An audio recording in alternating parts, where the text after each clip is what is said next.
On this episode, part 2, with my interview of creator and owner of Curtain Jerker Designs, Derek Sharp. And it happens right now. The Everett Show Podcast, a shot of entertainment.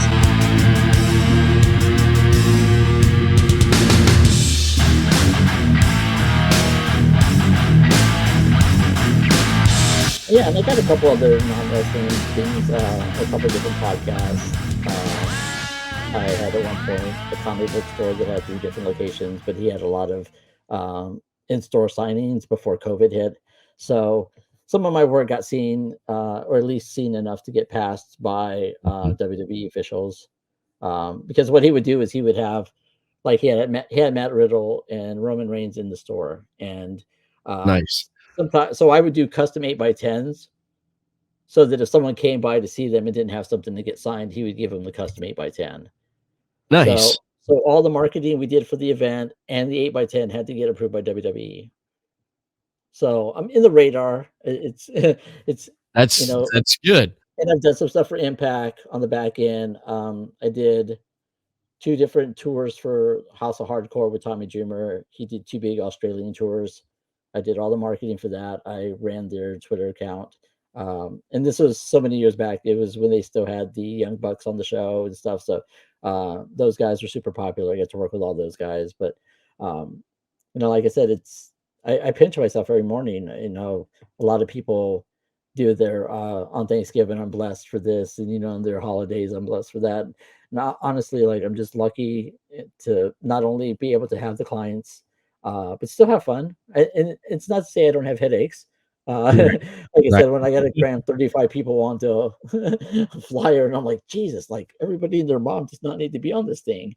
But then, the promoter side of me goes, okay, I see it. If you put this guy on there, they're going to sell 10 tickets. You know what I mean? So it's motivation. Right. Speaking of your Curtain Jerker Design, I want to pull up right here. I have your Facebook page pulled up here. Awesome. And let's take a look at this here. Show people what we're talking about right here. Here we are. That's my actual page. Yeah, that is your page. I mean, if you guys want to follow me on that one too, it's okay. Right there. Yeah. That is me. Yeah, that's me. But no, I'm because this is my real deal. I'm easily reached on by Messenger. I will follow and friend anybody who. And that's the thing too. I'll get friend requests. Yeah, there's the work page. I'll get friend requests, and I always accept it because I don't know if it's if I'm going to get this message of, hey, I need a flyer done, or is it going to be hey, I went to school with you. So I accept all invitations. Yeah, Merry Christmas. I really need to update. Yeah, I really need to update that a little more often than I do. But here's some pictures here. So what I'm looking at right here, you've done all this right here, correct? Yeah, all that's my stuff. Did our logo and Pride lights. That was a freelance show. Yeah. A while back. Yeah, good times. But yeah, no, freelance is a big one. I'm working for GCLW up in Chicago. Up in Wisconsin. They just did their big Blizzard Brawl show. That was for the comic book guy. He has a yearly con up in the New York, New Jersey area. So he had all those different guests there. So you I said, all this here, didn't you? These flyers, dude. That's cool. The Bray Wyatt one. I like how you got the 3 different versions of Bray. That's cool. Yeah, and it's so weird because I actually today spent most of today helping out a guy in Australia that's getting into doing this, and he kind of stumped me for once. He said, what's some of your favorite stuff? And I'm like, I burn out so quickly that I take a look back at some of that stuff. So it was nice to look back at some of the things I did. But so yeah, conventions. I'm actually working on a couple of big banners for a Squared Circle Expo in Indy in April. Squared Circle Expo. I had last at the end of last year. I had um, Missy Swing. Yeah. Yeah, the photographer for Rocket Pro Wrestling. Rocket Pro Wrestling, man, you need to check that out on YouTube. Rocket Pro, that's pretty good. They're in Chicago. They're from Chicago. Yeah, I was. If you see that photo of me talking with Kevin Nash, he was at a signing, the one up there before him. I'm talking to him. Nice. He was at a client event the weekend before. So I was like, "Hey, man, like I wish I could have made it out to New Jersey for the event." And he's like, "What event was that?" I'm like, "The one you were at last weekend." And he's like, "Oh yeah, yeah." And I showed him. I was like, "I did all the graphics." He's like, "Yeah, that's cool." And since then, I've also done a con banner for him and Nice. some other stuff. And he, Kevin Nash, I want to throw this out here. He don't live too far from me. He don't. He don't live that far from me. He lives out in Ponce Inlet, just over on the beach side there.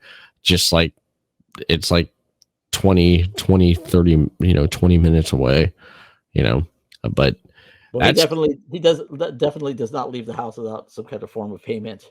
Uh, but I did the con banner for him, and I sent my NWO Funko 3-pack to the right. promoter, and I was like, "Hey, if you get Kevin to sign this," so he actually signed it. But then on the space where uh, the Scott Hall figure is, Mm-hmm. he wrote a little special note. He wrote "Outsiders for Life" in a little heart, and he's Oh, like, the promoter nice. told me, Kevin said that he would put this for in behalf of Scott because he knows you couldn't get Scott to sign it, and I was like, that's really really cool of him, but Nice. nice guy, That's dude. cool.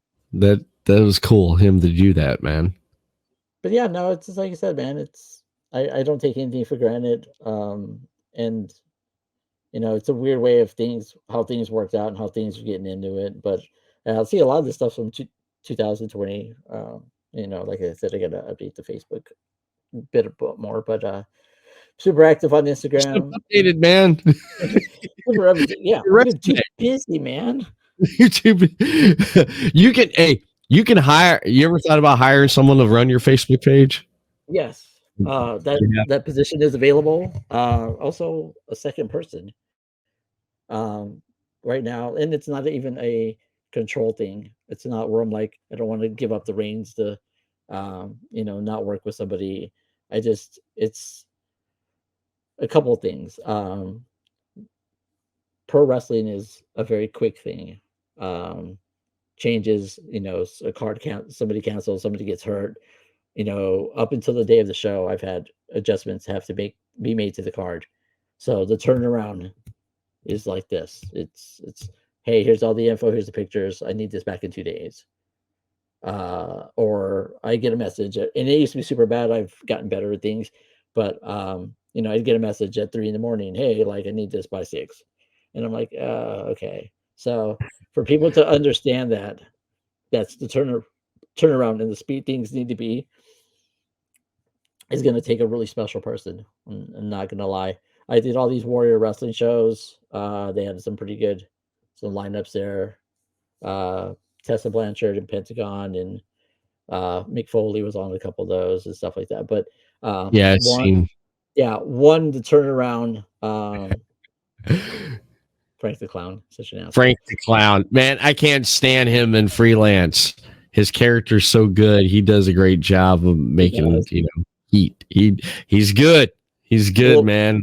He's a little weasel, but yeah. So one it would be the situation where they have to understand it's a quick turnaround. Uh, Two, I'm not making $1 million, so it's going to be a point of I know I put more effort into if I broke it down like hourly, I don't get anywhere near to what I should be getting. But also because I ran pro wrestling shows, I know where the budget needs to go. Right. Back in the old days, back when I first started, if I would have charged you $50 for a flyer, that could have been, 2 guys or 3 guys less on your show. Like, that goes into, the talent in the ring. So, but yeah, so like I said, anyone wants to email me, Derek at curtainjerkerdesigns.com. If you are just messing around with graphics, or if you've been at it for a while, I would love to branch out. I have got 10 years in, and I feel like I'm just getting started. I'm starting to do more podcasts. I'm starting to do other different things, different opportunities out there to get there. For the first time last year, I did a couple of vendor events. That was kind of weird because I don't have a product to sell per se to a fan. Mm-hmm. So it's weird. Like my demographic is really B2B, business to business, to promoters and stuff like that, which I think my reputation is pretty well established. But I went and I took, I bought some company shirts. I had some 8x10 photos from some of the clients that I worked with. I put those out there. I got some stickers made, some pins, stuff like that. And put it out there and just, gave out business cards. And I actually also got a belt made. There's a Shotzi Blackheart. Yeah, that's why I pulled it up there as like shots. I have she gave me a plug before she left, and it was back when she was doing the Bizarro Lucha shows. Yeah. And it's kind of X-rated. She was like, I hope you don't take offense. Well, it's like the one I have for Raven is pretty hilarious too, because he's talking about if you want the best curtains. Yeah. And then all of a sudden he's like, I mean, the best curtains, and like someone's in the ring, it's before the show and they're bumping, and like they bump and he like turns his head and he's like, what's going on? And then like he'll cut the rest of the promo. But like I've got one, I haven't uploaded it yet. I just got it a couple of weeks ago from Paul London. Nice. Remember Paul London. Okay, Yeah. so Paul London is, as much as I love the guy, he's out there. This is pretty established. One of my favorite promos is him with Bryan Danielson, and they're talking about the bees and outer space, and he just kind of, if you ever watch it or you get listeners, go check it out. It's one of my favorite promos. But so with that being said, I knew that Paul London was a very creative guy. And I was like, hey man, I'm like, and I've worked with him for years. I've known him for years, and I've never asked him for one of these. But he did an autograph signing with Captain's Corner. They did a virtual signing, and I was like, I told him, hey man, like you're gonna be there with Nick, who owns Captain's Corner. I'm like, have Nick shoot a promo for me, and then Nick will send it to you, and it's less convenient, less worry for you to be like, I have to upload this somewhere and all that stuff. And he's like, so what do you want me to say? And I'm like, just, hey, if you're a promoter and you need graphics. And I was like, and I stopped and I was like, you know what? I'm like, the basics. I'm like, you're a pro at this. I'm like, go ahead. I'm like, do whatever you want. He's like, you sure, man? I'm like, yeah. So I told him to be creative, and all of a sudden Nick's like, hey man, I got the video. I'm like, okay, cool. He's like, it's 3 minutes long. I'm like, 3 minutes long to be like, hey, if you're a promoter and you need graphics, go to Derek. I'm like, okay, well.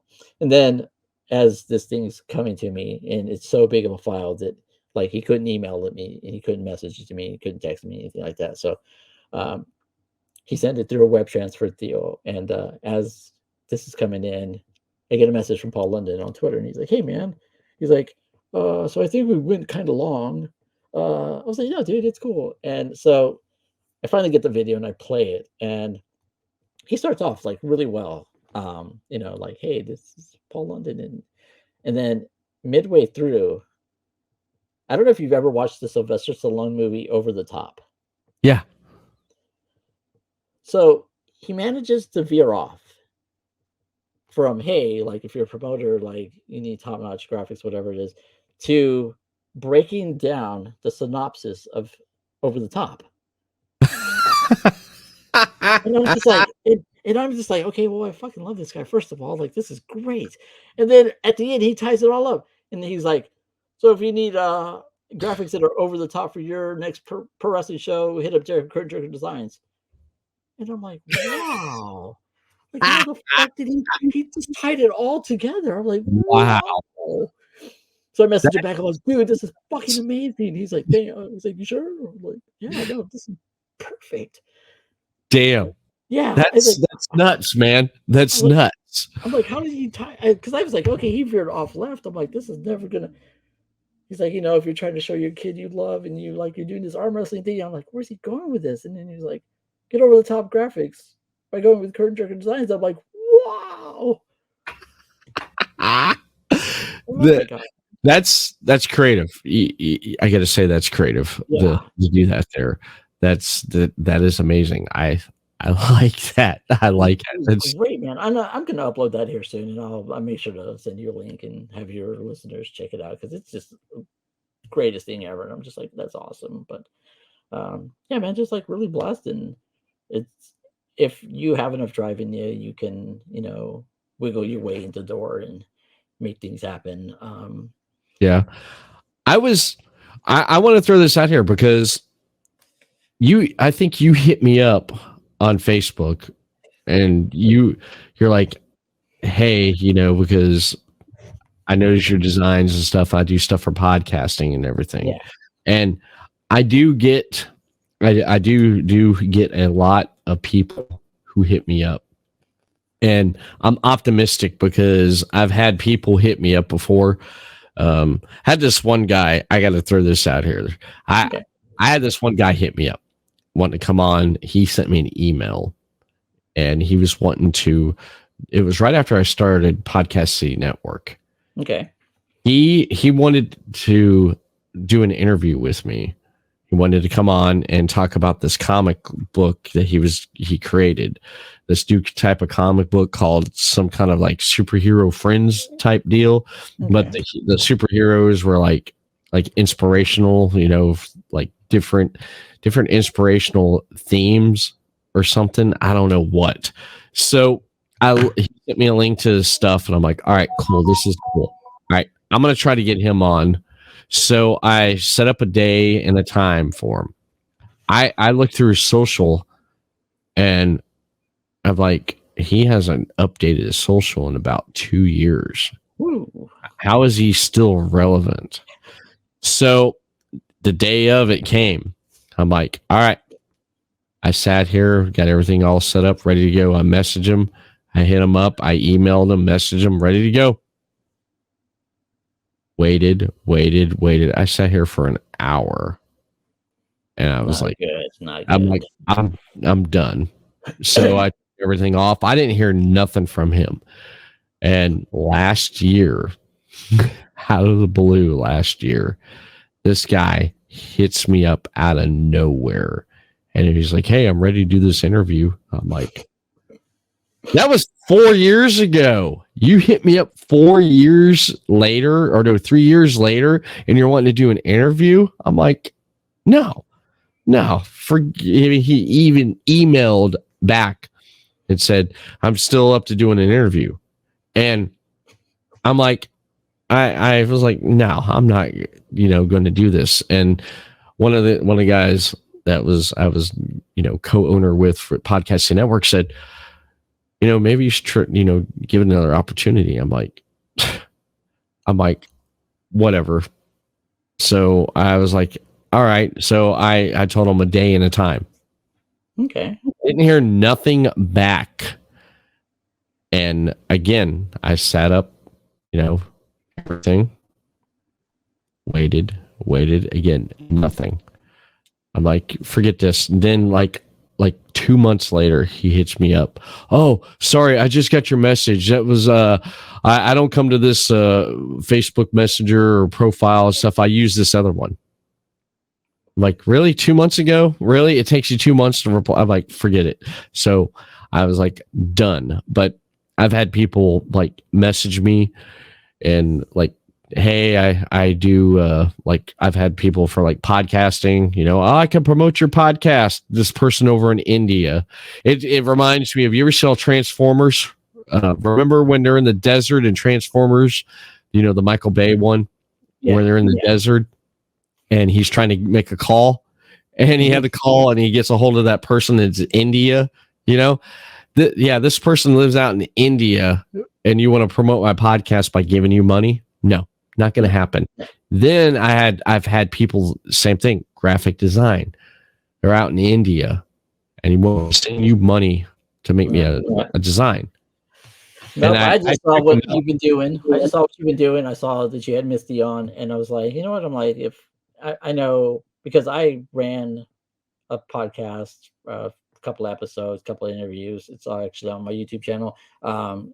And the mixing, the sounds, going back and editing, then uploading it on everything was a pain in the ass. And if I could have came in and done some graphics for you and make things a little bit easier, that's all I was looking for. And like I said, I'm always available. I'm always available for a chat. This is basically, we're just chatting about things. Yeah. I do appreciate because I've had people that wasn't legit, and then when the way you came off on your message, yeah, I was like, yeah, this guy's legit. So I checked your stuff out, and I'm like, okay, he's legit. Yeah. This is not this ain't anyone that's jerking me around before in the past. So I'm like, you know what? I was like, I appreciate this, and it's like, I was just like, when I got on Curtain Jerkers Designs Facebook page and I started going through your stuff, I'm like, wow. I'm like, I need to get him on. Just I want to put him over. So this would be the best way to put him over. And it was good. I was like, good, about time I get a hold of someone who's legit. You know what I mean? Because I'm sure you've probably gotten some messages from like people, and you're like, what are you doing? So it's nice that actually talk to someone that's legit. Well, I appreciate that. And your story about the absent podcasting person reminded me of a thing that happened. So when I was first started, I was just doing graphics in general. This rapper came up, got up with me on Twitter and was like, hey man, he's like, I like what you do. And he's like, you ever do music CD covers and stuff like that? He's like, I've got some mix CDs that I need covers for. And I'm like, yeah, dude, like money's money. Like I'm not all that great on, rap music covers, but I could give it a shot. So I did a couple, and he liked them, and it was no problem. He was like, the payment, on the way wasn't a money issue, wasn't anything. Great guy. So it started becoming a regular thing. He had a big back catalog of stuff, but he literally just had them in regular like CD cases with like his name written on them. And so I did like about 5 or 6 CDs, CD covers, mix covers over the span of like a year. And he got up with me. He's like, this time I need 2. And I'm like, okay, cool. So I started working on them, and then I stopped hearing from him. I contact him, nothing. 3 years later, hey man, I'm back. I need us to work on some more covers. What happened? I've been in jail. He's like, I got locked up for the last 3 years. I'm sorry, but we're back. Wow. At least he gave you a good explanation. Yeah, he's like, I was locked up all this time. I was like, dude, I thought you were dead or something. Like, wow. What kind of shit? Like, because like, so he'd send me like his SoundCloud station and be like, here, check out like the songs that are going to be on the CD and stuff like that. So, and like he was talking about some crazy stuff, and he lived in Atlanta, and he's always going through some ordeal or another with his girlfriend and all this stuff. So I was like, he just flaked off, and he's like, no, I've been in jail for the last 3 years. I'm like, dude, wow. Yeah. So it's crazy as people we run across. It is. It is crazy. I wanted to ask you, like, watching independent wrestling and independent shows and everything, like in the area you're at, because I mentioned, I was like, man, you're in a good area. Now, AEW, WWE, do you keep up with anything with them going on? Do you watch them when you can, or what? Yes and no. So like, I'm not gonna be like I'm super fandom of everything that's going on right now. I have ties, or at least had ties with both companies. I had people that I had repped for or worked with directly in both companies at one point, more than as years started going by, things that people have been flaking off and getting released and not signed and whatnot. So I try to keep up as much as I can. definitely check out and make sure to keep up to date with all the stuff of the companies I work for. Um, I try to attend as many shows as I can. I also don't drive.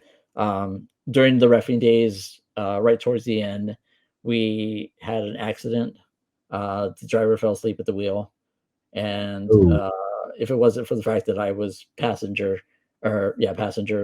and literally shook the guy awake, we were about to hit an 18-wheeler head on. So that kind of shaked me for driving. So now, luckily, my girlfriend, we just celebrated 2 years yesterday. Oh, It's still congratulations. super. Thanks. It's super gun ho about wrestling still. The girlfriend before that kind of got burnt out. She was like, "Yeah, I rode the wrestling shows." This one still wants to go to wrestling shows and is still impressed that I know people. Uh, so That's amazing. we've been trying to make more trips, but yeah, no, that situation with that, and then there was another situation where we went to go pick up a ring that was being stored in Chicago. Um, so when we got there and hooked it up to the Explorer, the ring weighed more than the Explorer, and we had to drive from Chicago back to Indiana on basically just the two back wheels because the front two tires were off the ground. Oh my God. Wow. So as we're zooming down Chicago traffic with 18-wheelers boxing us in a car on two wheels, pulling a trailer that's too heavy for us, and my asshole trainer going 65, 70, because why not? Because if he goes slow, it'll take us forever to get home, is how he put it.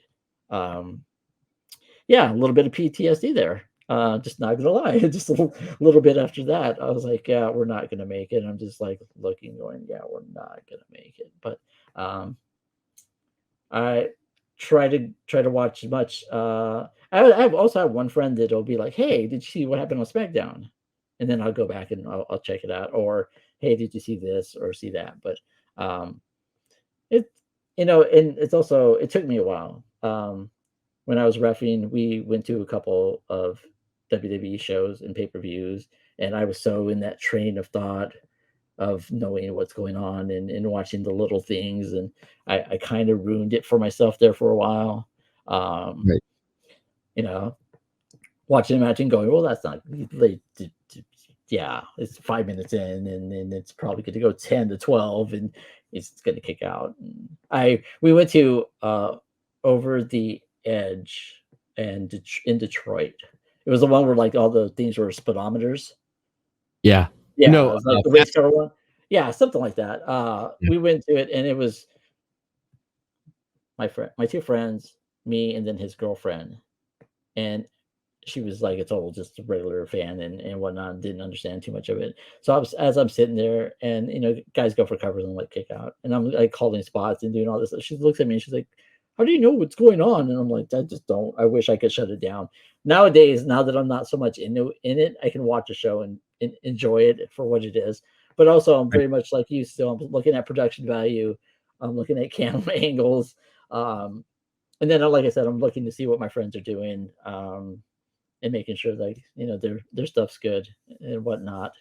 But it's weird, like you work these little shows with people, and then when they show up on TV or they show up signed or stuff like that, um, you always have those good stories like Scarlett that's with Karrion Cross. Yeah. She worked a Yes. lot of Chicago indie shows when she first started. I met her after a show that my friends were on, and we all went to Denny's together. And my one friend from Australia that was there with us was trying to sit next to her to flirt a little, and I totally cockblocked him and sat next to her, and we're like holding a conversation about things, and I keep looking at him like. And then afterwards, we got out there, and he's like, "Nice." He's like, "I wanted to sit there and talk to her." She pretty cool to talk to. Yeah, she's Yeah. pretty laid back. We were talking about like we were ordering stuff at the restaurant, and Like she got asparagus, and I'm like, oh, like asparagus. She's like, Asparagus. asparagus is good for you. And then every time like we talk, and I'd look at my friend and be like, yeah, like what's going on? But it's weird. Like you meet people on the road, and you never know what's going to happen to them, and Mhm. getting signed and not getting signed. And, Yeah. Well, I had getting tryouts and all that stuff. I had a kind of a tryout with TNA, but went nowhere quickly when I was roughing. I applied for one of their like tryout things, and then they wanted to charge me for the tryout. And I was like, no, They gonna charge you for the tryout? Yeah. Wow. It was a talent evaluation. So they wanted me to pay like $1,000 to come down, and for like D-Lo to tell me I sucked as a ref. It was like a 3-day camp kind of situation, but yeah. Right. And they wanted you to pay them for doing. Yeah. Wow. To have their scouts and whatnot, with the opportunity that I could get signed if I was a decent ref or whatnot. But I already know by going to my show every month in Wisconsin, when Hornswoggle was backstage and he would tell me I was the worst ref he ever saw, that clearly I wasn't cut out for TNA.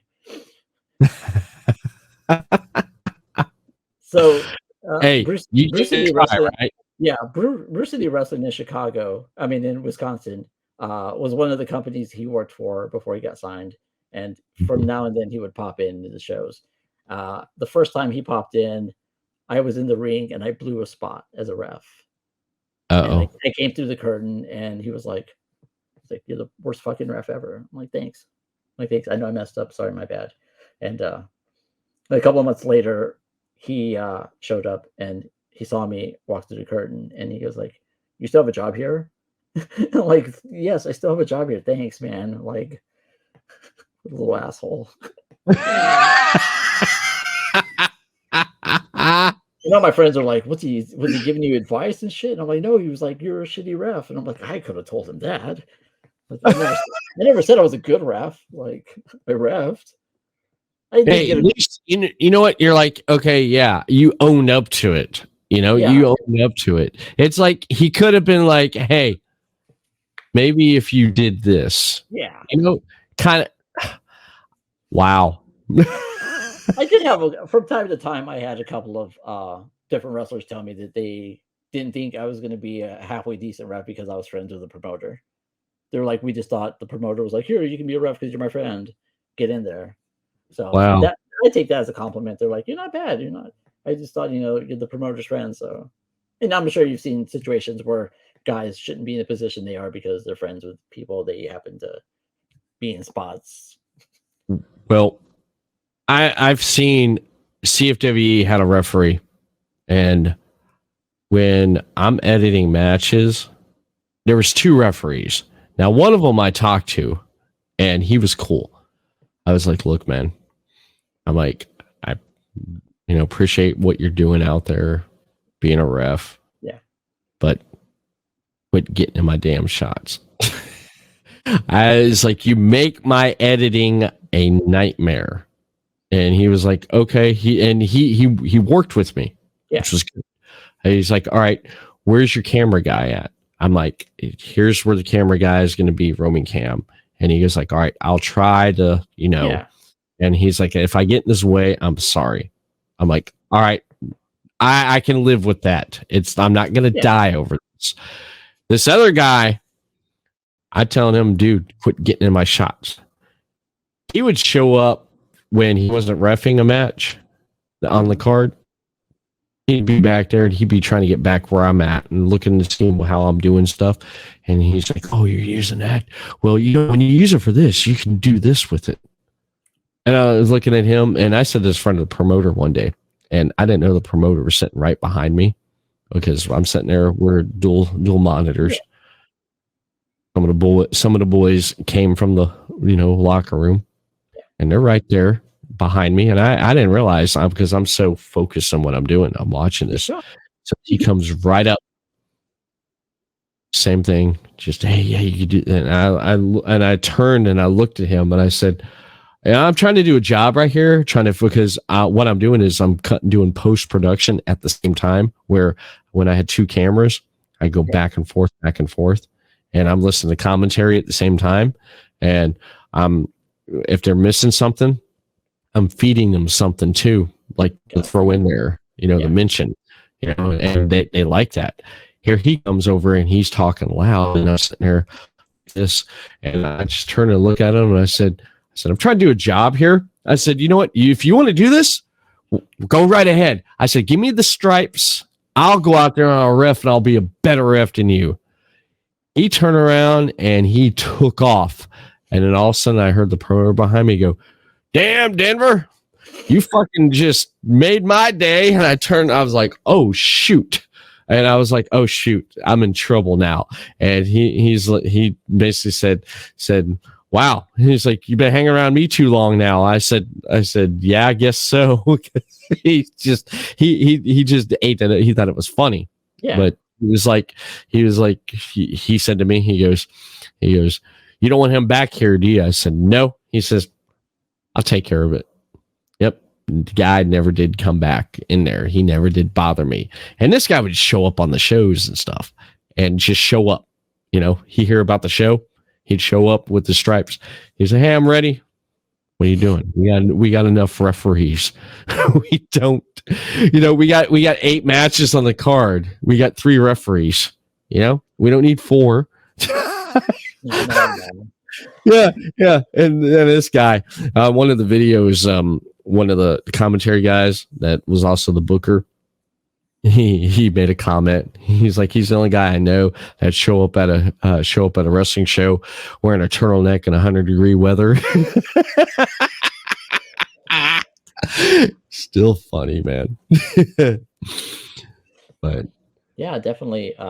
You're focused on what you're doing, and there's nothing wrong with that. But yeah, no, I was on shows that we had, like, I was the only ref for like 13 matches. And then there were some shows where I'm like, there's 8 refs here. Like, I'm just going to not get dressed. I'm like, there's no point.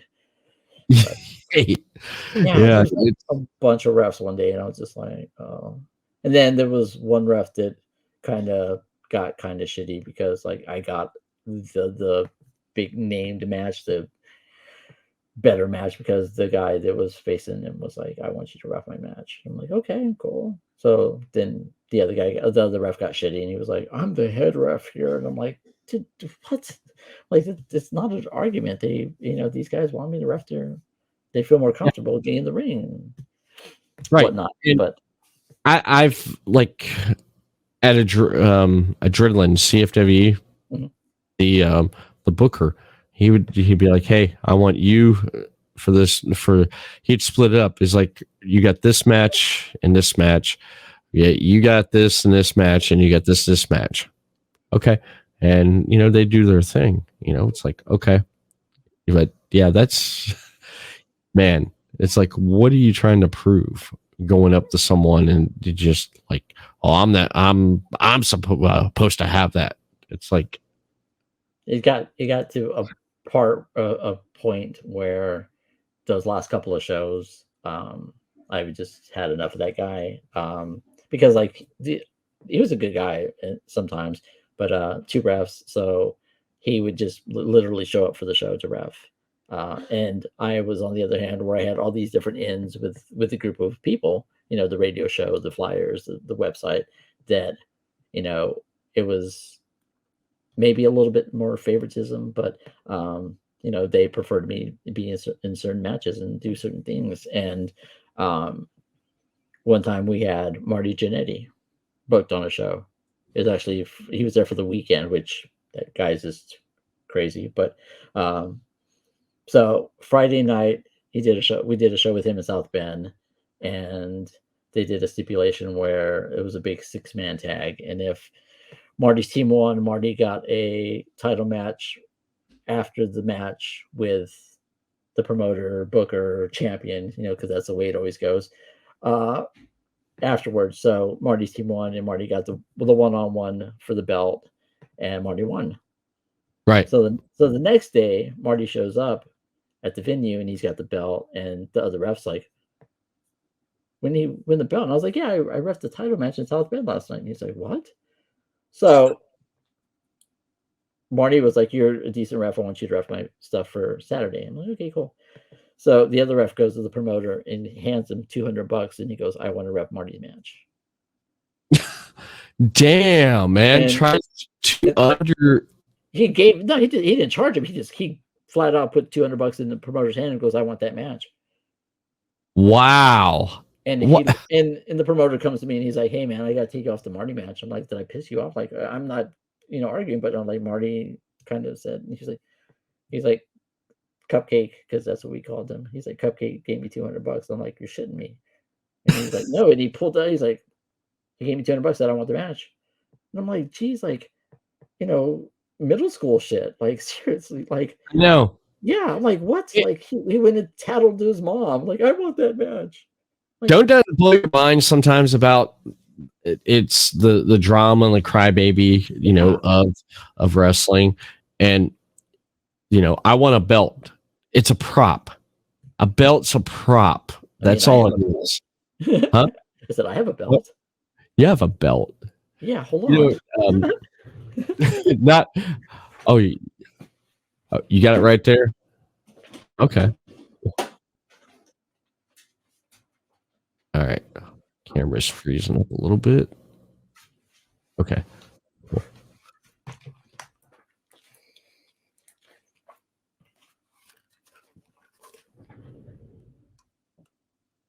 You see, I like that. You see that right there. That's cool. That is cool. Yeah, I have a belt. Your own custom belt. I like that. I like that. That is awesome. That is awesome. I keep my belt on the merch table when we do vendors events, and have little kids come take pictures with it. And that's cool. I'm legit, man. That's cool. I like that. I like that. I like the fact that you got something custom made for you. That. Now, if we go to a show together, if we're at the same show and you bring that belt, you're gonna have to put it online against me, because I have a thing. I say, if people bring belts to wrestling shows, they should have to put the belts on the line. Which is actually pretty funny, because I have been looking into having it defended on a show. I just have to find the right people to work with that. I know certain companies have their own thing going on, but I have brought up the idea. I'm like, it's too nice to have it sitting in my house all day. But yeah, no, cool. I have a belt. Well, I like the design of that. Who put that together for you? Who designed that? It was probably the Indian guy that didn't show up to your podcast. So it's got snakeskin on the back. It's basically an old Smoking Skull title. Is the template they used. Still has, you can still see the snake and the smoke and everything, but I just threw my first logo on the side. It says hustle hard and stay humble. Hustle hard, stay humble. I like that. Yeah.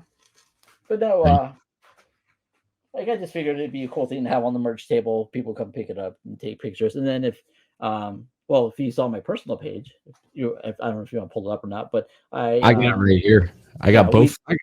I got your stuff pulled up, man. I'm prepared. Yeah. So on the personal page, you gonna screen share it? Yeah, sure. That's cool. Okay. All right. I'll go back to screen share here. All right. So if you go to the photos page, photos. Yeah. It'll see. Oh, there's all those stupid AI pictures that came up. Scroll. You'll see. Oh, my turkey head. See, there's a little kid that took a picture with it. So there's Heath from Impact. Yeah. He's like, "Can I take a picture of the belt?" I'm like, "Sure, dude." I'm like, and if you, yeah. So if you see some of the other photos, hey, it's good marketing. Yeah, my banner is very. Oh. So where are my Blizzard Brawl photos? Because I had, I went to Blizzard Brawl and I had everyone pretty much take a picture with the Yeah, now you're gonna go down to my drag photos. No, we need to exit out of here. Not that I'm ashamed that I went to Rocky Horror for Halloween and dressed in Hey, drag, which apparently was a super I- popular thing. see, my dog likes it, so he's working. Yeah, so we did that vendor event. It was a horror fest type deal. Yeah, see, my yellow and black is all over the place. I had a couple shirts, some CDs, some Funko Pops, some wrestling Funko Pops, but yeah, you can't miss my yellow and black. Well branded. Hey, you stand out, right? You're trying to draw people into you, man. I am. I Yeah. had surprisingly, I sold a couple of shirts. I had a couple of people stop by. Yeah, these are like my vacation photos. Where in the hell is my? Let me pull up. There's Bret Hart. Oh, yeah, Bret Yeah, Hart. That's nice cool. guy. I didn't have anything to have him Meet sign, him. so he gave me an 8x10. And he said he was telling me how, because he spelled my name right the first time, and I always have issues with that, especially at like Starbucks. And he said that Starbucks always gets his name wrong. I'll do I was like, they. oh, it's funny anecdote. But if we could Nice. actually, yeah, if we could actually find those other photos. I thought I had an album. All right, scroll back. Yeah, scroll back and like go to where the album Albums. There we go. There should be with my sexy legs. What's the name of it? This is weird. I don't know why it's not showing up. I do so much stuff. I keep busy. But no, so we went to Blizzard Brawl. It might be under people I've met and worked with. Work with? Yeah, that might be in there. Oh, who's this here? Allison K. Allison. Okay. All right. Yeah. For a minute there, I was like, that was at StarCast.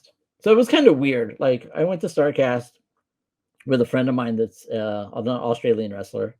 And so it was like I wasn't popular enough as a person to get in to StarCast for free, but ran into so many people that I've done work for that are like, they're like, nice. oh, and like they recognize the shirt and stuff like that. So Robert Gibson from the Rock and Roll Express. Ricky Morton. Heck yeah. Uncle Ricky. He's awesome. He actually has a WWE Hall of Fame.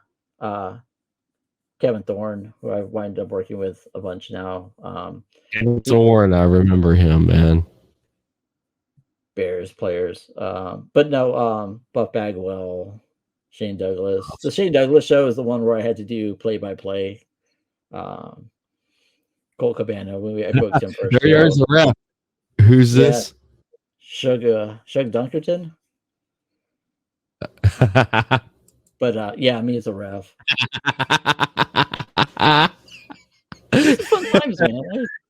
I really did a lot. He's like, I'm gonna do one where I put you in a headlock. I'm like, okay. I'm like, I have to sell it. That's great. That's great.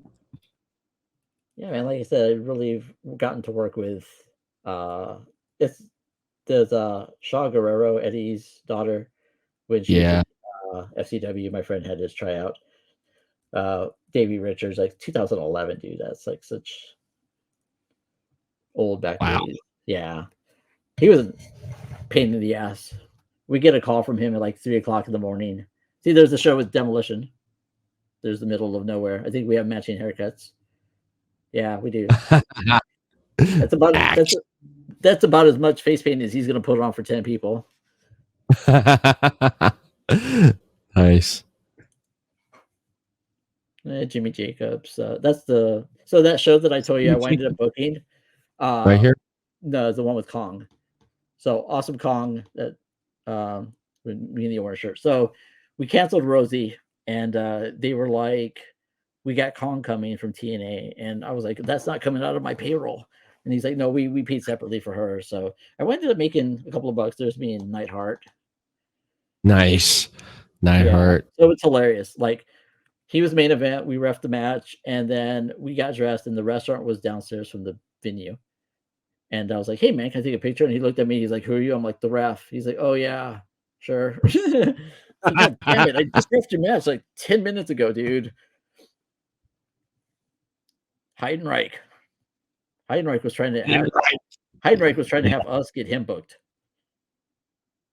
We went to the show and he's like, he had just gotten released and he was like, "How do you guys get bookings and stuff?" I'm like, "Oh God." You look like a heel manager right there, man. I do look like a heel manager. You look like Heidenreich's manager. I gotta throw that out there. That's what it looks like. I'm looking. I'm like, you look like a manager. Yeah, that's something that my trainee instilled in all of us was looking the part. If you're going to be a professional wrestler or in the business, you should at least look the part. So we got pretty much known as the group of guys who were always suited up and looking like we belong in the business. He'd always say that if you saw a doctor who was supposed to be a professional, like show up to cut you open and dress like a bum, would you be like, "Oh, like that's the doctor?" Or would you see a guy in a suit come in and be like, "That's the doctor"? Mark Briscoe. Wow. Yeah. That's how long I've been a Briscoe Brothers fan. Oh man. That was actually the night of the Jimmy Jacobs bloody suit ordeal. Oh really? Yeah, the one in Chicago where the blood, he's got him hung upside down and the blood's dripping down. Oh no way. Yeah. So Maven.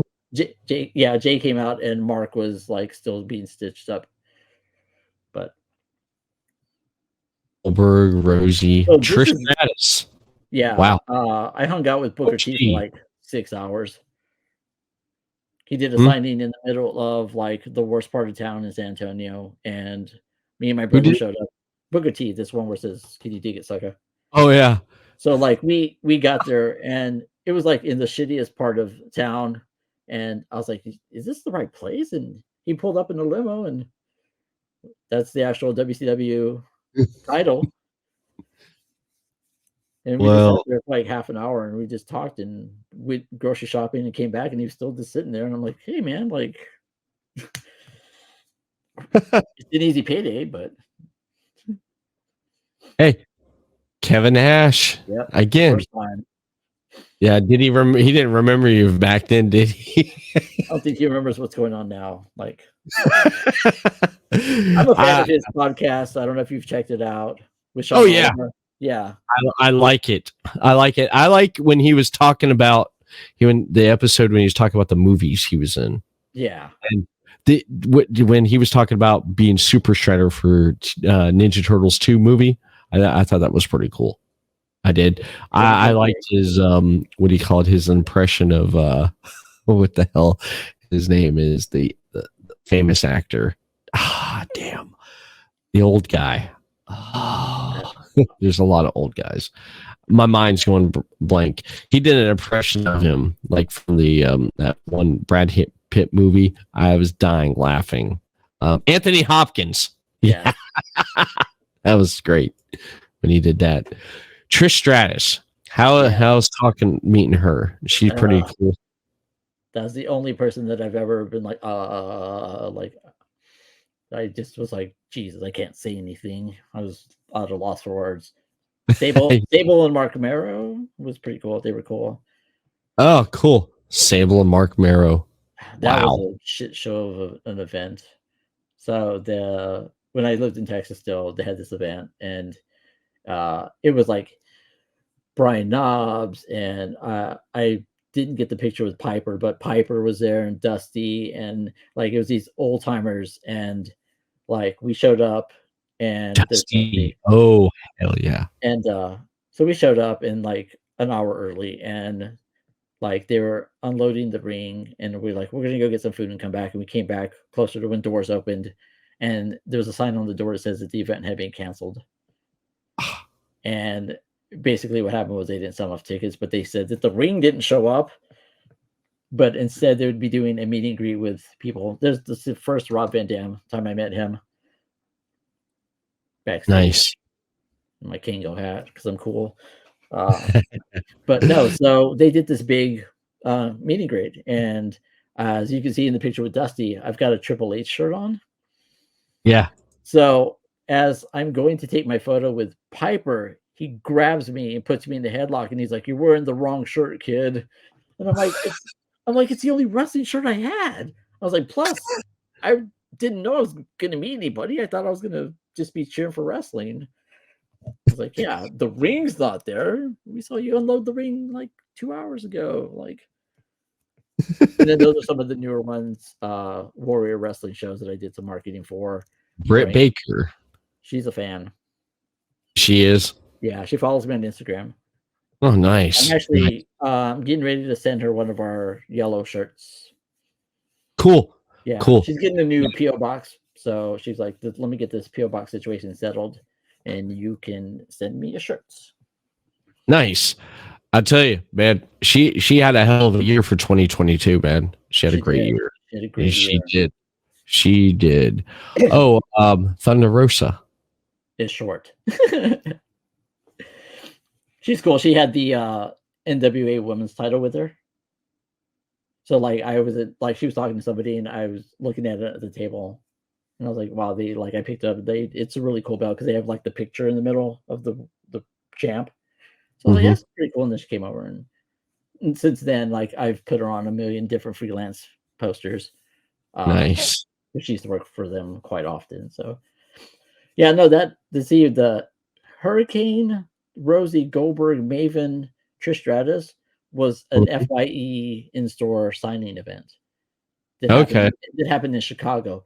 And I, at some point, figured almost everybody who's in the wrestling scene and is a wrestler in Chicago or in some ways involved in Chicago wrestling was in that line. Yeah. Like everybody from like all the freelance people, everybody was like, they all have photos of the same event from different angles. And I was like, you were in line too? And it was like, yeah, that line was out the door. Zach Gowen, Greg the Hammer Valentine. Greg the Hammer Valentine wrestled in the same boots he wore at WrestleMania 3. Nice. Yeah. He was taking off his boots and he was like, I think it's about time for some new boots. I was like, how long have you had those? He's like, I wore them to WrestleMania 3. I'm like, Jesus Christ, dude. That's the other ref I was telling you about. Okay. Mr. I pee you off. But yeah. Good times, man. Like seriously, and it's trying to see where things go from here. Always down to help out. Always down to yeah, Daphne. So if you go back to the other picture, not to go past Daphne, but she was totally awesome. So if you scroll down a little bit and you see the picture of Steve Carino in the group. Okay, so click on that one. So my trainer and his kid is the kid. That's okay. So my trainer and that kid, the one in the white shirt, wrestled Steve Carino. And can you even tell that's Kobe Carino? Huh. It is. Wow. So my trainer and his kid were like, hey, I want to book Steve and Kobe to come and wrestle us. I think it'd be a cool father-son deal. So Kobe was like no more than like 13 or 14. What, 2011? Yeah. No way. Yeah. Nice. Yeah. So like being in the ring with him like back then, I refed it obviously, and seeing where he is now with what's going on, it's kind of cool. That is that's cool. Yeah, totally. And like I said, Steve is a great guy. He was one of our first big stars. We did a show in Carolina before I actually was a ref. I was just hanging out with the guys. Kirby and TJ Mack. Kirby had a punctured lung and he was doing a benefit show. We drove down from here to North Carolina and Steve was on the show and I got his card and I was like, hey man, like we're gonna start running these shows. Yeah. Good old buddy. I thought that was him. Yeah. But so like having Steve how is it meeting her from Arrow? She's another tiny little person, man.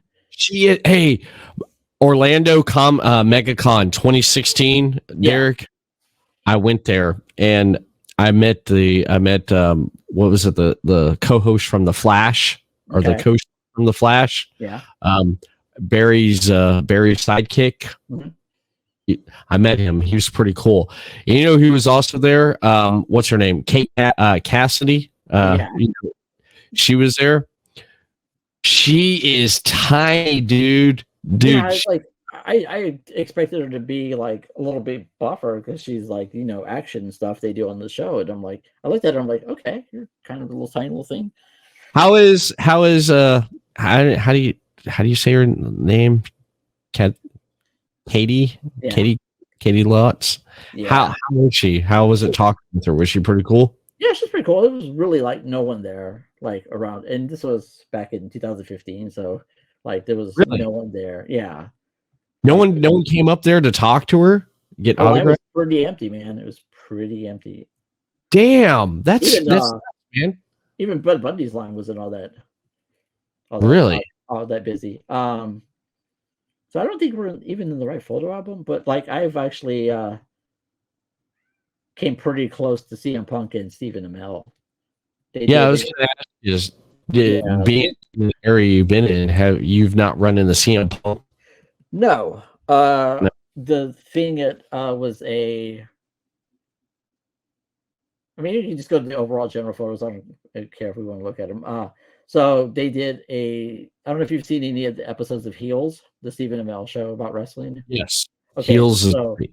Yeah, it is great. They did a season 3 early premiere in Chicago, and I got tickets, and I was like, oh, this is cool. Like they didn't say like, there it is, there's the Heels thing. So they never said Stephen Amell or CM Punk were going to be there.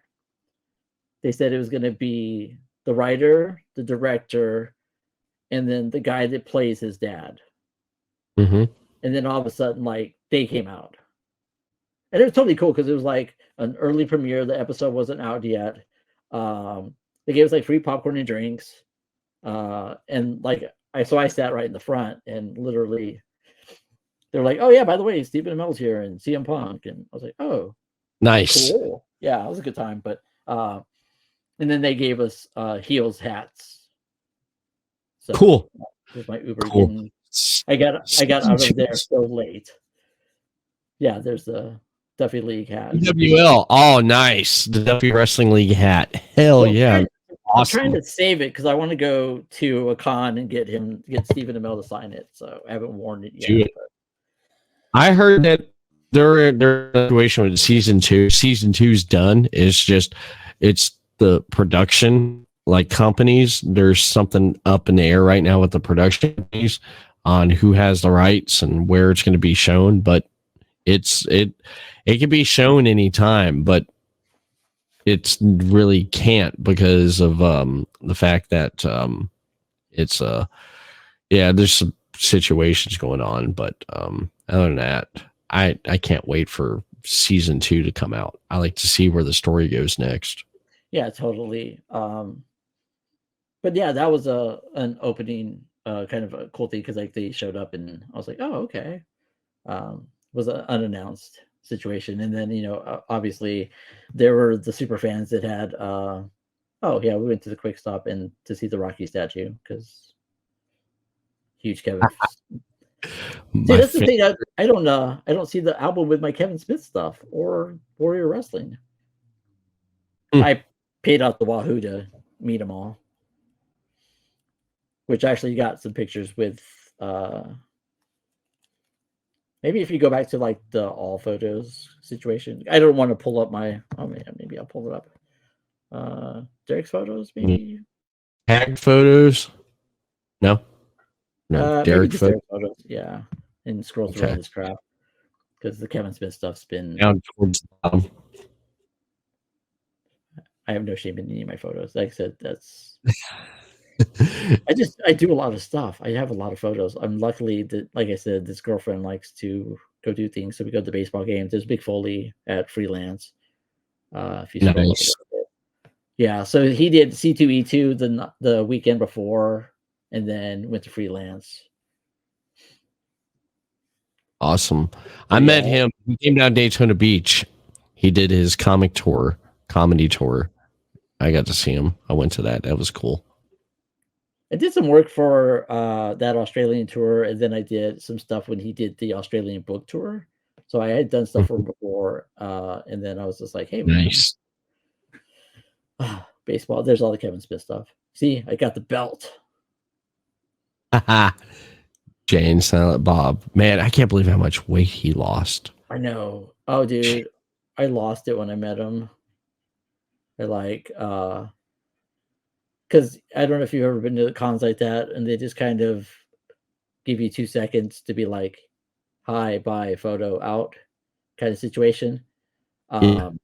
So like I walked in, and he was like, "Hey, man," and he gave me like this big hug, and he was like, "How's it going?" And then Jay gave me a fist bump, and he was like, "You ready to do this?" And I'm like, "Yeah." I was like, and I told him, I was like, "Dude, I just appreciate what you do. Like your movies hit, home to someone just a regular person kind of deal, regular guy." And he was like, "Yeah, man." He's like, and because he took so much time with each person, he was 3 hours behind because he was supposed to go from those photos to signing autographs. Yeah, I got Wow. my J in it.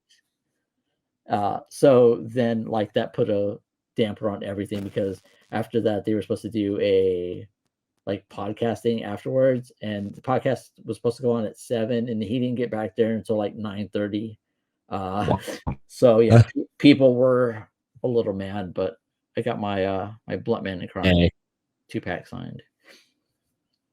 But yeah, so wrestling, Kevin Smith stuff, like that's why I said like I don't care who adds me on my personal Facebook page. I've got nothing to hide. I'm legit. Like I'm just here to help people with their projects. Be it podcasts or wrestling shows or actually starting a podcast with somebody. Like I leave the ads open, and I usually get there's the Hardy Boys. They're pretty cool guys. Where at? Go up a little bit. Those are Oh yeah. yeah. Matt and Jeff. Yeah. Man, I He was I looking feel around when we met him. yeah. Yeah, so I was like, "Oh, dude." He's like, "Yeah." It's when he tweaked his ankle off the ladder. It was just that weekend right after it. Um, and big shout outs to Dave Hero. Like, so that happened, and they had a show up there in Wisconsin. It was a co-show with Big Time Wrestling, and had the Hardy Boys up there. And then I couldn't make it to the show because it was also my birthday weekend, and I had a 5K race I was running in Chicago. So he let me show up early, took me to the hotel, and he was like, "You're going to meet these guys. I know it's been on your bucket list." And it was really cool of him to, pull strings ahead of time and let me get in there uh, and meet those guys. Like I said, cool enough dudes. I didn't want to bother them too much, but um, grabbed a quick photo. Ran into Jeff before we even they both came down from their hotel room to take off, which is where I was going to meet him. Jeff had gone to the front desk to get some stuff, and I went to the Hogan Beach shop. Oh Over, yeah. overpriced situation there. Well, you went to the one in Orlando, right? Yeah. Yeah. I've been there before. It was nice. They're like, "Do you want to take a picture in the ring?" I'm like, "No, I'm not a fan. I just want to look around. I'm not paying $20. I mean, if Hogan was there, maybe, but The Viper's not there anymore, is it? no." No, yeah, he sold that. I was I was friends with Hurricane JJ Maguire, Gotcha. who was the co-writer with Jimmy Hart for the a lot of the wrestling themes. I got JJ's book here, My Life in Hiddentown, and JJ passed away last year, but I developed a good friendship with him, and I miss him. I think about him every day. And when he came down here to Florida back in the beginning of 2019, or it was 2019, we went to. I took him over to Hogan's Beach shop, and he wasn't there, but he got me a Hulkamania shirt, So I got a Hulkamania shirt. It took me about 30, 40 years to get one, but I got one, man. Yeah, they said he hangs out at Clearwater all the time, but he's hardly ever in Orlando. And I was like, I was literally just there because we went to Disney, and I was like, hey, we should stop. And it was a good time. Like I said, I knocked that off the bucket list. But yeah, I even think though if Hogan was there, I wouldn't really wanted to pay the whatever he charges, $130 for a photo or something like that. Yeah. Because that store is super like outrageously priced. I mean, I get it, it's Hogan, but yeah, it's I mean, it's Hulkamania, you know. Yeah. You can't deny that. Hogan's Beach Shop. Yep, I've been there. Which now is on my list to get an autograph from him because I have that 3-pack that signed by Nash. So now I want Hogan. You got to get him to sign it. They didn't have the ring when I was there. They had the Viper. He auctioned off the Viper, the same one that JJ McGuire drove for him when he got signed to WCW. So that's something they didn't have when I was there, the ring. Yeah, it's a nice little entranceway thing, and they charge you $20 to get a photo inside of it. I was like, yeah, no, I'm good. I'll just look at it from the outside. Yeah, I'll take some pictures. I've been in enough wrestling rings. You ever need someone to tear it down? I'm available for that too. He has a Nature Boy Ric Flair thing. Yeah, wow. Like it's it's a robe. Yeah, that's cool. That's cool. That's different. When I got there, I thought it was closed. It was like super dead, and I was like, "Is this door locked?" They still got the NWO bike. Yep, the one. Yep, that's cool. He also has in the glass case. He has some of the 2-pack with him and Mr. T, signed by Mr. T down there. I was like, "Oh, that's gonna cost," but yeah, awesome. Good times, man. Good times. I don't know. Maybe I would have been more. I guess my dislike for Hogan goes back to the fact that I was like more of a Warrior fan than Hogan. So Hogan's Beach Shop. Let me tell you something, brother. Yes.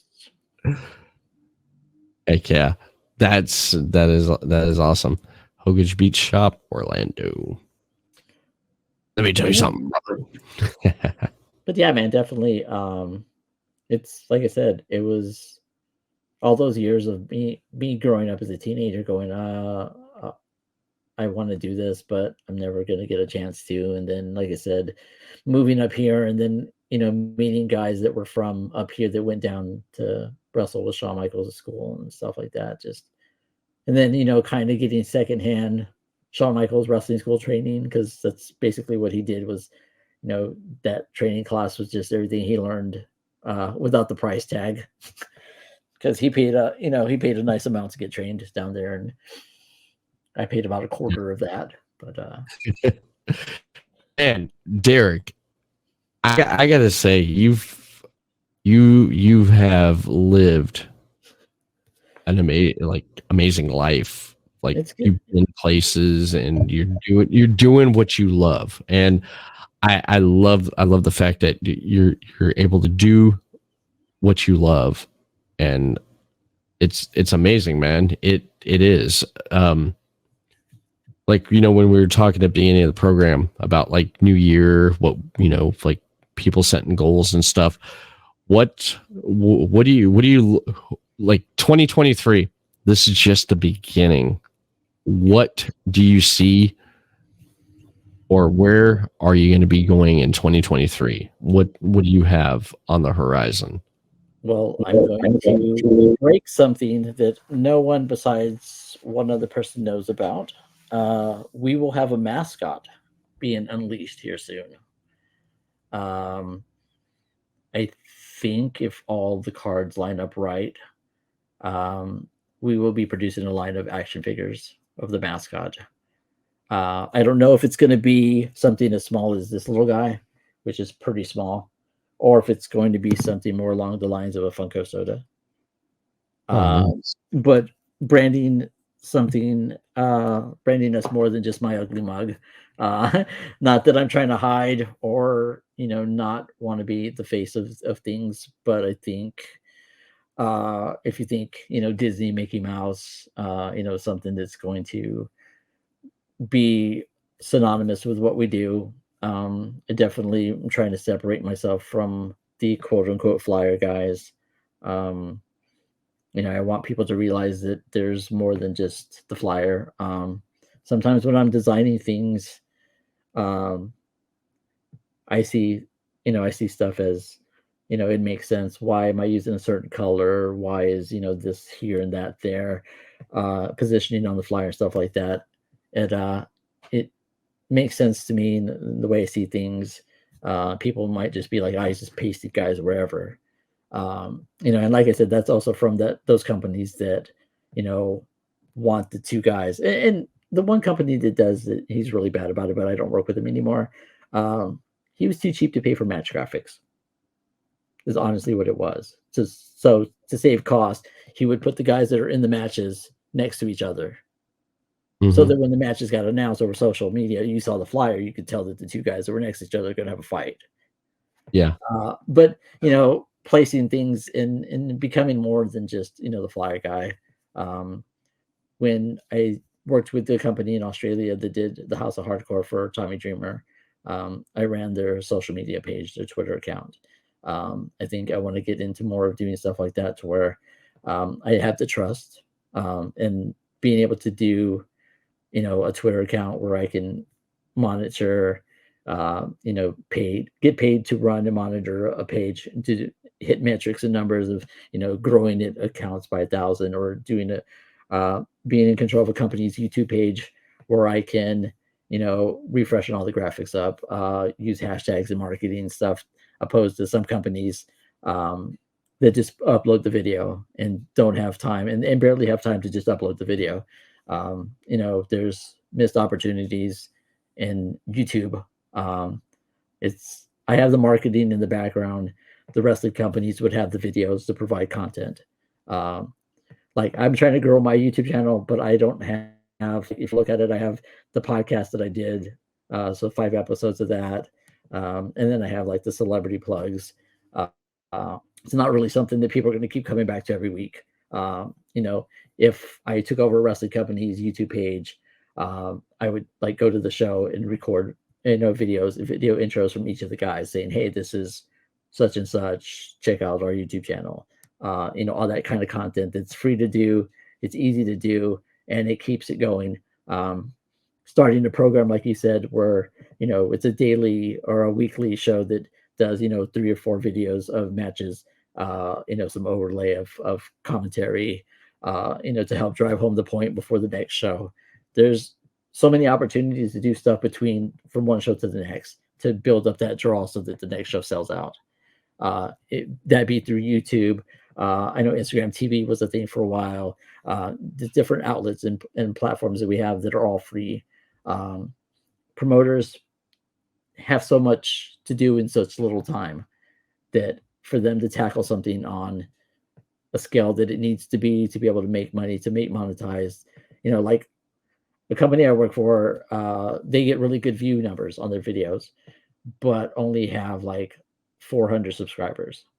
For the number of views they're getting on their videos, they should have at least a number amount to where they can get monetized for things. Having another stream of revenue uh, to help when you do have a slow card and you don't have a lot of people show up. You can be like, hey, we didn't make a lot of money, but YouTube's giving me a check for $400. There you go. Like, and that's money left on the table. So doing more of that stuff, I am really scaling down, and I'm not going to probably take any more clients in, um, but I'm going to put more out to those that I work with. Like I said, I've got relationships in companies I've worked for 8+ years now. Um, they know what I can do, but doing new stuff. I'm going to try to do more vendoring events. Mm. The mascot's coming soon. It's going to be a quiet release, and it's going to hit new merchandise ideas. I got the shirt. I thought the shirts were going to be out a little bit more than anybody was going to expect, but everybody kind of dug the message on the shirts. Um, the back of the shirt says you can't teach hustle, which, honestly, you can't. Either you have a vision and you dream for that to come true. We all have ideas, but execution is the difference. You had an idea, you wanted to do podcasting. If you didn't want to do it that badly, this would have never became a thing. And Exactly. Like this year will be 9 years. yeah, 9 years. 9 years coming up in April. And and some days it feels like it's been 2 weeks, and some days it feels like it's been 9 years. Mm-hmm. That's how it is. Yeah. Yeah, it's 9 years is coming up, and I'm getting to the point where it's I think this is going to be the last year I do it. When I get to 300 episodes, That's what I was going to ask you about. I was going to ask you about this nonsense I heard. Well, it's like 300 episodes. I get to 300 episodes. It's like I'm wanting to hang it up, because there's days where I come to, it's like I feel like when I'm trying to get ahead, that it's like I feel like I'm taking more steps back, and I've been fighting that for like the last almost going on 9 years now, just trying to get ahead and stuff. And like I have 53 subscribers on my YouTube channel, and the number only grew up to like 3 new subscribers in the last like 9 years. That's not good. But I never really did promote too much of it, because when I put a lot of time the last 4 years on Podcasting Network, and that fell through. And then now it's like, okay, what do I do now? And I think also too, it's like I want to probably just spend more time with my family now, my wife and my daughter. My daughter's 5 years old, and I guess I just want to focus more time to that. The wrestling thing is done. It's, I said when I left WWE, when it went under and it was done, I was like, yeah, I'm done with wrestling. And then, last year I ended up doing, adrenaline wrestling. And then it's like I've had short-term runs with wrestling companies, not something long-term. I wish I can have a long-term one, but it looks like it's going to be, if anything comes up, it's going to be short-term. And the only time I even hear from anybody is from wrestling, when they want something from me, like promoter wise. Yeah. Over the weekend, my wife got sick. She was in the hospital, and that weekend I pretty much just spent a lot of time with her and spent time with my daughter. And I had a former promoter, blow up my phone 2 days in the middle of all that was going on. And I knew what he was wanting. Yeah. I assumed it was like, you got a show. You want me to go 2 hours out to do a show when my wife just got out of the hospital, and I'm spending time with her and my daughter. My family comes first, so that's not happening, So it's just, I don't know. I'm burnt. I'm getting burnt out. I just wish, I'm looking around the next corner for some kind of break to just start rolling for me. Yeah. And I've been chasing it for 9 years, and part of me is like, you know what? Why don't you just end it this year, or actually just do 10, or just keep going to see eventually what happens, What's the schedule you're on right now? How many episodes are you pumping out? A month, every month? A week? A week, an episode a week. That's all I'm doing. I'm doing an episode a week. Go do one every 2 weeks now. Every 2 weeks. Mm-hmm. One every 2 weeks. Mm-hmm. One episode every 2 weeks instead of every week. Yeah, even though the fact that I enjoy talking to you, and I just saw how much time we've been discussing the situation, let's narrow that down to an hour. Yeah. This is all sound advice, by the way. Yeah. Hey, it's cool. It's cool. It's Because cool. you love it and you're not going to quit. No, it's a addiction. But family comes first. Yeah. Family comes first, and you never know what's going to happen. So you need Mm-hmm. to spend time with her and the kid. They grew up fast. Previous relationship was 18 years, and I got here, and the kids were 3 and 9. And I was with her 18 years, so the kids are quite older now. And in the middle of all this wrestling stuff, they grew up super quickly. And sometimes I wish I could go back, and sometimes I'm just like, I know what they were like when they were kids, and I don't want to go back to that. So yeah, no, take the time. This is always going to be here. That's the thing, no matter if you do it or not. And this is just like wrestling. I was thinking when you were like, I'm going to give it up. I'm like, yeah, Terry Funk said that a good number of times. Yeah, he has. And you know what? I may take a year off and then come back and do it again. Or find a new format, or, refocus on. But yeah, no, and like I said, time flew by because you're just a good dude and we're just talking about shit. But yeah, man, it's a work-life balance, and you've got those other things going on. Now, if this was a substantial stream of income and you were getting a substantial amount of money that you were like, no, I have to do this for the money, then that's a different story. But yeah, no, one every 2 weeks. Yeah. Get in the can, take your time editing, and you take a week of that promoting, if anything, and then be like, hey, new episode. Yeah. I could approach it differently. I should, because I usually just run an hour, but I usually keep the conversation going if it's good as it's been tonight. Yeah, that's why I said, I was like, shit. Yeah. But, but we're gonna take it home. That's what we're gonna do. We're gonna wrap it up. We're gonna take it home. You're on social media. Where can people find more of you on your social media? Okay, well, let's see. So curtaintrickerdesigns.com is a website that I should update soon. See, everything else is Instagram, Facebook's Curtain Tricker Designs. Twitter is Curger Designs. I'm still trying to get the person who has Curtain Tricker Designs, which is actually a curtain manufacturing company. So that on Twitter is CURJER Designs. And yeah, I mean, give me a follow. I'm pretty active. I'm on my shit. If you got a project, you need some help with some stuff, I'm down to work with your budget or your not budget, because I know a lot of people have a not budget. But if we can work out a deal to where it benefits both of us, then I'm sure we can work out a deal. I'm not in it to get rich. I got my bills are covered. Everything's pretty good. I'm not an extravagant guy. I get mostly all my wrestling tickets for free. That's the only perks about going to these shows. I'm just like, I just walk backstage and be like, hi guys, how's it going? I kind of know you guys, but some of you have never met. Right.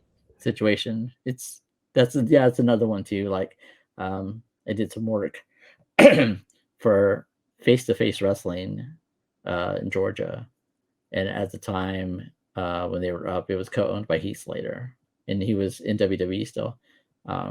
So their general manager was Teddy Long, and I took a plug from Teddy Long instead of payment 1 month. I was like, hey, just because Teddy was in there all the time. So he shot me a video, and then at StarCast, he was there. It's like he was at a vendor table, like doing autographs and stuff. And the vendor was not very happy with me. I'll let you know that, because I waited in line until like everybody was gone. And I walked up to him. I was like, hey, I'm Derek. You did that video for me. And he was like, hey, man. He's like, come here. He's like, he gave me a hug. He said, what's up, playa? And, like we talked, and I got a photo with him. And the vendor promoter was looking at him like, do I charge this guy? And I'm like, he's like, no, he's a friend. So it's like that kind of middle ground where I'm like, I kind of know you because I did some work. When I go to the freelance shows, and it's been a while, like some of the newer faces are back there, and I'm just like, stare at you all the time, but I don't really know you. But it's fun. Like I said, wrestling tickets, opportunities to work with people that I looked up to as a kid and watched on TV and stuff like that. It's a pretty cool deal. I think we'll have to make sure you get a little bit more than 53 subscribers. That's going to get worked on. That's one of the things I like to probably do this year, at least grow We'll that. get you up there. Yeah, we'll get you up there. But it's definitely been a great conversation. Folks, if you're not following them on YouTube, get over there, add a subscription. Let's get it more than 53. Come on, really? 53. For as hard as this guy works, like really, let's get that number worked on. I'll go pimp it out here in a little bit on Twitter and get you some followers, man. Like, there's no reason why. You're a good dude. I appreciate it. I do appreciate it. Yeah, it's just I try to grow that. My podcast on Anchor FM. It's on there. It's free, which is good. I went from Podbeam paying $14 a month to Anchor, and it gets it out on Spotify. Everyone listens to Spotify, so the podcast is on there. And I found out this other podcast like platform that's like iHeart. It's called Odyssey. Okay. My podcast is on there. I'm like, wow, I didn't expect that. So I'm all over the place. iTunes, iHeart. So you're on iTunes? Music. I'm on there.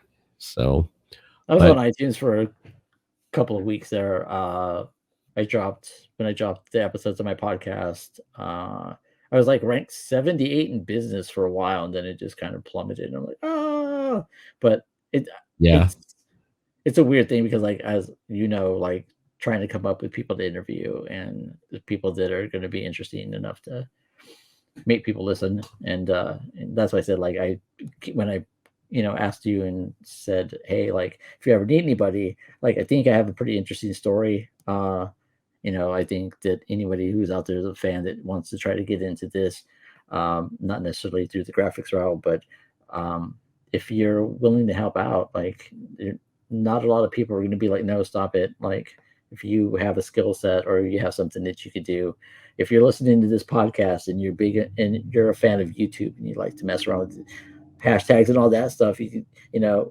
message Everett and be like, hey, like, I could help you out with this. I'm not looking for any money or anything like that because, this doesn't pay anybody.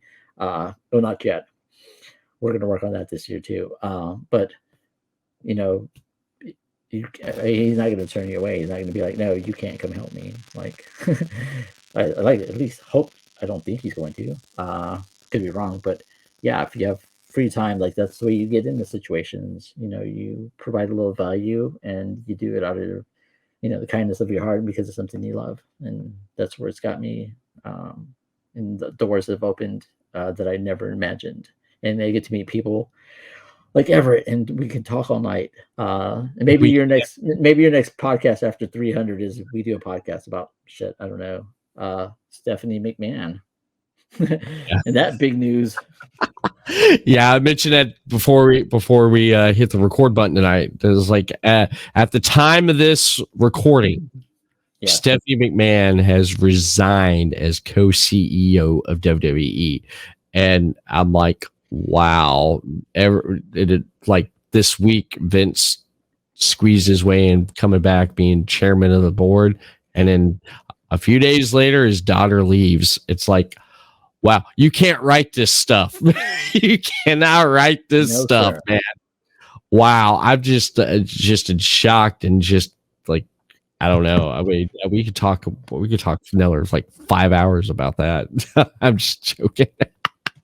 But Derek, it's been great having you come on and talk with me, and I want to thank everyone that's tuned in, watching this on the Everett Lee YouTube channel, and listen to the audio portion of this podcast of the Everett Lee Show on any audio podcast platform you use to listen to the Everett Lee Show on.